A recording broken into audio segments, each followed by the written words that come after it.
안녕하십니까. 신의균의 국방TV 이슈 포커스 시간입니다. 자, 오늘도 이 우크라이나 전쟁과 관련되는 무기 체계들을 한번 살펴보는 시간인데요. 오늘은 일본의 전차입니다. 일본의 90식 전차인데요. 90식이라고 하면 90년도 어간부터 실전 배치되었다라고 보시면 되죠. 그런데 이게 왜 지금 우크라이나 전쟁에 등장하냐? 지금 일본이 갑자기 국방비를 2배로 막 확 뛰면서 조금 마음에 안 들었던 무기들 지금 다 그냥 버리는 거예요. 그래서 이 90식 전차 만든 지 얼마 안 되는데 이걸 전부 퇴역한답니다. 그래서 지금 이 군사 전문가들 사이에서 그럴 거면 우크라이나 줘라, 이런 주장들이 나오고 있는데, 우크라이나에 갔을 때 어떤 도움이 될지, 90식 전차는 어떤 무기인지, 우리도 이 시기에 거의 비슷한 시기에 한국은 K1 전차 개발해서 만들었죠. 그 시기에 나온 일본의 90식 전차 어떤 성능인지 보도록 하겠습니다. 신의균의 국방TV 구독, 알림, 좋아요 눌러주십시오. 자, 대대적인 군사력 재정비에 나서는 일본입니다. 현용 전차, 주력 전차죠. 90식 전량 조기 퇴역 결정했다. 아니, 몇 년 안 썼는데 이걸 버린다고, 이제 이렇게 되죠. 대부분 20년 안 된 건데 버린다고요?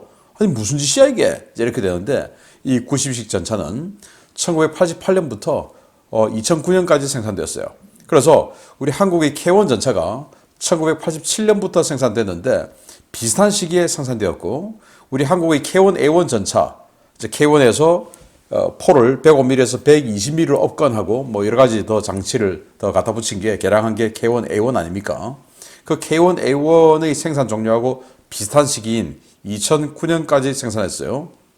그래서 우리 한국군은 K1 1030대, K1A1 한 500대 가까이, 이렇게 해서 한 1500대 가량의 K1 계열 전차를 가지고 있는데, 여기는 341대 생산했습니다. 자, 그러면 2009년도 생산한 게 마지막이면 그런 건 아직 15년도 안 된, 완전히 그냥 이 무기 세계에서는 그야말로 새삥이다 라고 할 수 있는 그 무기인데, 이걸 지금 벌써 버린다 라는 거예요. 그래서 아깝다, 우크라이나 주자, 이제 이런 거 나오는 거죠. 자, 일본 전차는 말이죠. 이 90식 전차가 어떻게 등장했냐? 등장과 함께 구식이 되어버린 74식 전차입니다. 일본이 소련의 홋카이도 침공, 그리고 일본 혼슈 상륙, 이런 것들을 대비해서 전차를 가지고 있죠. 그래서 일본은 육상자위대의 북부 방면대, 그 지역에다가 주력을 다 갖다 놨어요. 왜? 소련이 이제 상륙하면 그걸 막아내야 되니까. 그래서 주력으로 74식 전차라는 걸 만들었는데, 아니, 이게 트렌드를 너무 못 읽은 거예요. 60년대부터 개발 시작했는데, 일본이 60년대부터 경제성장, 또 기술성장 얼마나 고도화했습니까? 능력이 되었을 텐데, 이 일본 자위대가 미래를 보는 눈이 없어가지고, 서방은 MBT-70 이렇게 해서 아주 강력한 그런 ROC를 집어넣어서 개발을 막 하던 시기에 자기네들은 이따위 전차를 만든 겁니다. 74년도부터 80년대 중반까지 만들었어요. 황당하죠? 아니, 이게 80년대 생산된 전차라는 게 실화냐? 미군하고 이제 합동훈련하죠. 그래서 미국의 M1A1 그리고 여기 74식이 같이 서 있는데, 이야, 진귀하네 하고 보는 건데, 왜 보느냐? 74식 전차, 명색이 전차인데 무게가 38톤입니다. 그러면 딱 느껴봐도, 야, 엄청나게 얇겠다 라는 생각이 들죠. 그래서 이건 뭐 기관 포탄에도 뚫려요. 그래서 일본이 왜 이렇게 가볍게 만들었냐? 홋카이도로, 또 혼슈 북쪽으로 일본의 기차에 싣고 가려고. 그래서 그 철도 교량 이런 거 안 무너지게 하려고. 그래서 아주 컴팩트하고 가볍게 만들었어요. 그러면서 이 헌터 킬러 또는 기동관 사격 뭐 이런 거, 아유, 그런 건 필요 없어. 그리고는 또 여기 사각형 박스가 보이죠? 이게 바로 서치라이트입니다. 이런 거 어디 있습니까? M48 전차, M60 전차 이런 데 있는 거죠. 그래서 이 60년대 초반에 만든 M60 또는 이 48년도에 만든 M48, 이런 거하고 비슷한 능력의 또는 그런 컨셉의 전차인데 M60보다 훨씬 가벼운 38톤이니까 이거는 뭐 방어력 약하고 공격력 구리고, 그래서 이게 도대체 뭐냐 이게, 이런 상황이었어요.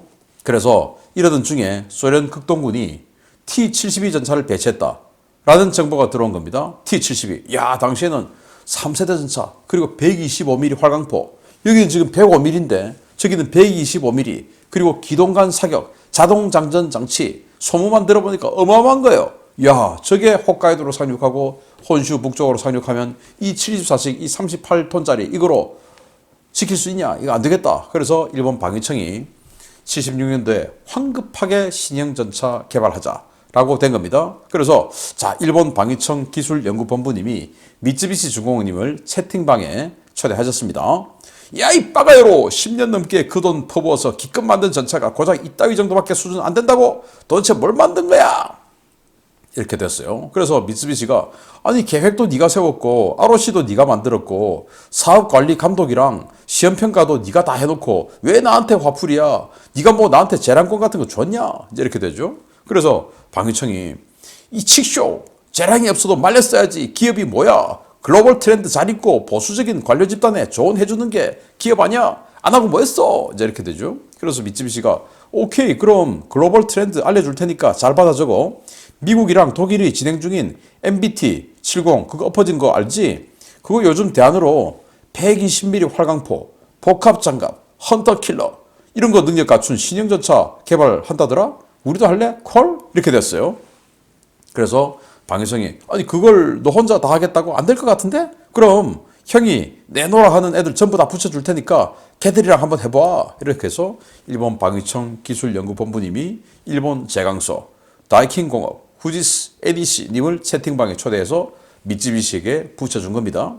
그래서 일본 제강소는 복합장갑을 만들어서 납품했고 다이킨공업은 뭐 여러 가지 무장이라든지 이런 것들을 만들었고 또 후지스 그리고 에니시 여기는 이제 전자 뭐 이런 그 장치를 만들었다고 해요. 자 이렇게 해서 이제 개발을 했는데 76년부터 시작했습니다. 그러니까 뭐 10여 년 걸린 거죠. 자 모방은 창조의 어머니다. 일본이 눈여겨보던 독일의 신형전차 레오파르트 2인데요. 독일이 당시 레오파르트 2 만들었죠. 80년대 초반에. 자 우리가 뺏길 물건이다 하고는 레오파르트 2 딱 이제 환등기에 띄워놓고 이렇게 보는 겁니다. 환등기 아시죠? 120mm 활강포야. 우리도 120mm 활강포 하는 거야. 그리고 헌터 킬러. 그러니까 포수가 딱 조준하고 사격 준비하고 있는 상황에서도 전차장은 다른 표적을 획득할 수 있어야 돼. 그래서 그게 바로 3세대라는 거잖아. 그래서 헌터 킬러 능력. 그리고 복합 장갑으로 이 장갑은 좀 얇아도 복합 장갑으로 방어력을 더 강화시켜야 돼. 그리고 1500마력짜리 엔진은 기본 아니야? 왜? 레오파르트 2가 1500마력이 되거든. 자 이렇게 해서 레오파르트 2 전차를 뺏기기로 마음먹고 물론 뭐 그대로 뺏긴 건 아니고 그걸 참조해서 저런 스타일로 한번 만들어보자 해서 만들었어요. 포는 뭐 따로 만들 필요 없이 독일의 바로 레오파르트 2에 들어가는 그 L444포를 그냥 라이센스 생산해서 갖다 붙였습니다. 우리 한국의 K1 A1도 마찬가지예요. 똑같은 포입니다. 자 그래서 88년도에 개발 12년 만에 전차가 나왔습니다. 자 스펙을 보면 길이가 7.5m, 폭은 3.4m, 높이는 2.3m, 전투 중량은 50.2톤. 그래서 레오파르트보다 약한 한 5톤 정도 가벼워요. 엔진은 1500마력 디젤 엔진인데 이게 레오파르트에 들어가는 그 엔진이 아니고 똑같은 마력이지만 이건 일본이 미쓰비시가 독자 개발한 엔진입니다. 디젤 엔진. 시속 70km의 속도고 승무원은 3명. 레오파르트는 승무원 4명이죠. 왜? 자동 장전 장치가 없었으니까. 그런데 여기 90식은 자동 장전 장치를 넣었어요. 그래서 승무원 3명. 그러니까 88년도에 자동 장전 장치가 들어간 전차를 내놨으니까 뭐 T-72, 뭐 T-80 이런 거 빼고 서방 전차로는 처음으로 자동 장전 장치가 들어간 획기적인 전차를 내놓은 겁니다. 이 이후에 이제 르클레르가 2번 타자였고 그래서 주무장은 레오파르트와 똑같은 L44 활강포 한문 그리고 부무장으로는 7.62mm 동축기관총 그리고 이 12.7mm 중기관총 각 한 정씩이 들어갔고요. 장갑재는 복합장갑 그리고 디지털 사격 통제 장치로 아주 우수한 사격 정밀도 신속한 사격 가능하다라고 선전이 되어 있고 그리고 유기압 현수장치 서스펜션으로 닐링 기능 우리 K1처럼 무릎을 꿇고 아래로 쏘고 무릎 들고 위로 쏘고 이렇게 하는 이런 기능이 들어갔다라고 뭐 전 세계가 아주 자랑을 했던 전차였습니다. 이때만 해도 정보가 상당히 제한되어 있었기 때문에 이게 이렇게 허접한 전차인지 아무도 몰랐죠. 자, 그런데 일단 뭐 성능이 너무 좋다. 그래, 알았다. 성능 좋은 거 인정. 당시로서는. 그런데 등장 초기부터 불거진 90식 전차의 심각한 문제점이 뭐냐? 너무 비싸다.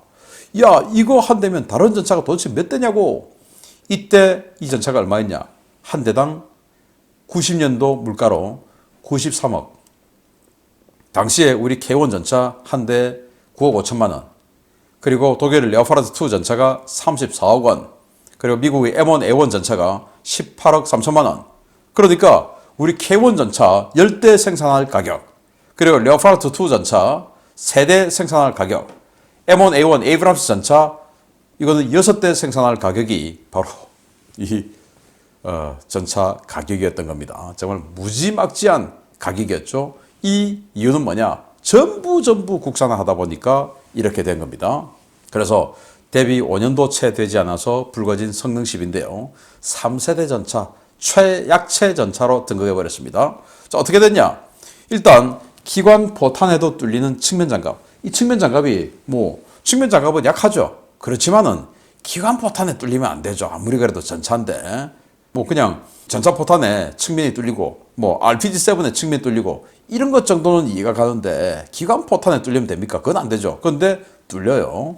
그리고 사실상 사용 불가한 대공기적 기관총 12.7mm 기관총을 여기다 갖다 놨는데 우리 한국 K1 전차는 어떻습니까?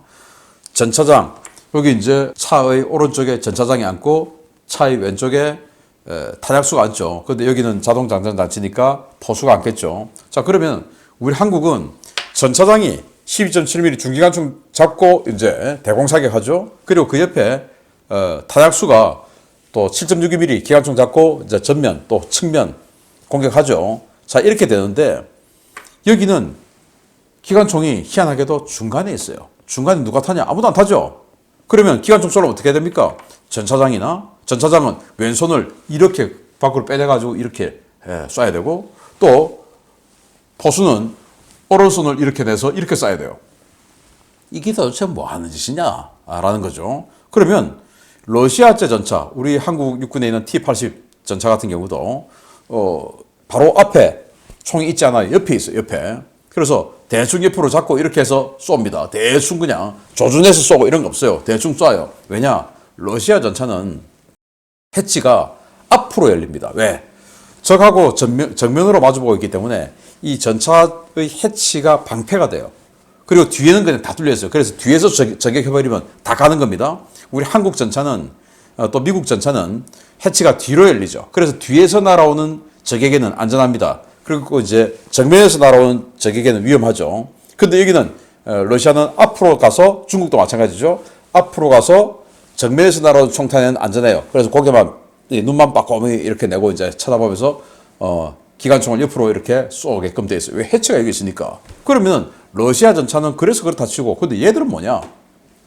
해치가 뒤로 열립니다. 여기는. 그런데도 세상에 기관총이 저기 갖다 붙어서 아무 의미 없다. 그리고 이 포탑 전면 방어력이 450mm 수준밖에 안 돼요. 그러면 이게 얼마나 허접한 거냐? 레오파르트 2 A4 전차가 90년대, 80년대 초반에 나왔는데 그게 430mm 방어력이었어요. 그러면 한 7, 8년 뒤에 나왔으면 더 발전을 해야죠. 근데 450mm 이거는 너무 약하다. 그러면 이제 T-72 최신탄 요즘 650mm 관통력이라고 그들이 주장하는데 물론 그 정도 안 돼 보이지만 맞으면 뚫리는 거 아닙니까? 그리고 자 여기에 120mm 활강포에 DM-23이라고 하는 구형 나토 탄을 뺏겨가지고 만들었는데 그 날개 안정 철갑탄이 510mm 관통력밖에 안 돼요. 그러면 우리 한국의 105mm죠. K1 포탄, K1의 K274 포탄의 관통력이 550mm. 그런데 여기는 120mm인데 510mm. 우리 105mm K1 포탄이 더 세요. 그리고 우리 한국의 K1A1 120mm 활강포, 포 똑같은 거죠. L44, 이 120mm 44 구경장 이 포 똑같은 건데 우리 K276 탄은 얼마냐? 700mm가 넘는 관통력을 가지고 있는데 여기는 510mm. 그러니까 탄도 허접하고 이런 거예요. 그리고 정말 황당한 게 이 전차장용 조준경 여기다 그냥 땅바닥에 갖다 붙어 있어요. 그리고 해치에 가렸어요. 여기 이제 포수 조준경이 있죠. 그럼 포수는 정면으로 봅니다. 그런데 전차적용 조준경은 양 사방으로 볼 수 있어야 돼요. 후면도 보고 측면도 보고 해야 되는데 여기 딱 갖다 붙어가지고 안 보여요. 왜 이렇게 자켓 붙였냐? 뭐 맞기 싫어서 이렇게 자켓 만드는 것 같은데 이쪽 오른쪽으로 보려면은 이 기관총에 가려서 안 보이고 뒤로 보려면 해치에 가려서 안 보이고 그래서 아주 시야가 제한된다. 그리고 자동장전장치 최소로 만들어서 엄청나게 자랑했는데 이게 걸핏하면 탄이 걸려서 탄이 잼납니다. 그리고 1500마력짜리 독일 디젤 엔진, MTU 엔진이 아니고 자기네들이 밑집에서 독자적으로 만들었는데 연비가 최악이다. 독일 전차 주로 뭐 한 연료 가득 채우면 한 400에서 500km 갑니다. 주로 전차들 다 그래요. 근데 미국 그 가스터빈 엔진 그거 한 250km 갑니다. 그런데 여기 디젤 엔진 여기 많이 가야죠. 그런데 여기도 300km를 채 못 갑니다. 가스터빈 엔진도 아닌 주제에 디젤 엔진인데 300km도 못 가는 이런 황당한 연비의 엔진을 만들어서 엄청나게 보급해야 돼요. 야, 일본이 이랬나. 그래서 20년간 생산된 물량이 불과 300만 한 대. 1년에 뭐 한 달에 한 대씩 정도, 한 달에 한 대씩 장인 정신으로 그냥 한 땀 한 땀 만들었으면이다. 너무 비싸니까 많이 못 만들었죠. 그리고 냉전도 끝났으니까. 그래서 그러던 중에 개량할 틈도 없이 등장한 후속전차, 십식전차. 뭐 이것도 도찐 개찐입니다. 그래서 20년 동안 341대를 만들었지만 십식전차와 16식 화력 지원 장갑차, 이 차륜형 장갑차에다가 120mm 폿 얹은 거 있습니다. 그거로 전량을 대체한다 하는 겁니다. 자, 그래서 이제 이렇게 아주 쌩쌩한 새삥 가까운 이 전차가 341대나 그냥 확 폐기된다 라는 소식입니다. 그래서 얼핏 보면 멀리서 보면 레오파르트 2죠. 저처럼 이렇게 군사 마니아라든지 이런 사람들도 실루엣만 보면 레오파르트구나 이렇게 할 수 있는데 자세히 보면 이제 아닌데 그래서 야 일본 기왕 버릴 거면 이들 말이야 법도 바꿔가지고 무기 수출 삼원칙 그거 다 폐기하고 해가지고 이제 수출하고 뭐 기증하고 지원하고 할 수 있으니까 기왕 버리는 거 부숴버리지 말고 우크라이나 주면 어떻니? 라는 주장들이 전 세계 밀리터리 마니아들 속에서 많이 나오고 있다. 자, 그런데 정작 젤렌스키 대통령은 우리가 말이죠 뭐 아무리 급하다지만 저런 건 좀 너무 약하잖아. 이제 이렇게 된다라는 거죠. 그래서 이 일본의 90식 전차 한때 2000년대 초반에 인터넷이 활성화되면서 이 군사 관련 커뮤니티에서 토론 한참 할 때 K1 우리 한국의 K1A1이 세냐 일본 90식 전차가 세냐 뭐 이렇게 하면 우리 한국은 야 K1A1이 세다. 자 이렇게 하면 이제 좀 중립 성향의 이런 사람들은 아무리 그래도 그렇지 너무 국뽕 빠는 거 아니야? 90식 전차 그렇게 우습게 보면 안 되잖아요. 이런 반론도 있었는데 지금 이제 정보가 더 많이 나오고 보니까 정말 이 전차는 황당한 전차다. 제가 봤을 때 우리 K1A1 전차가 압살해버리는 이런 수준이 아닐까라는 생각이 드는데 제가 이런 것들도 한번 비교해 드리도록 하겠습니다. 자, 일본의 90식 전차 정말 첨단 다 들어가 있는 90식 전차 벌써 폐기하는 거 우크라이나 좀 주자 90식 전차 알아봤습니다. 마치겠습니다. 감사합니다.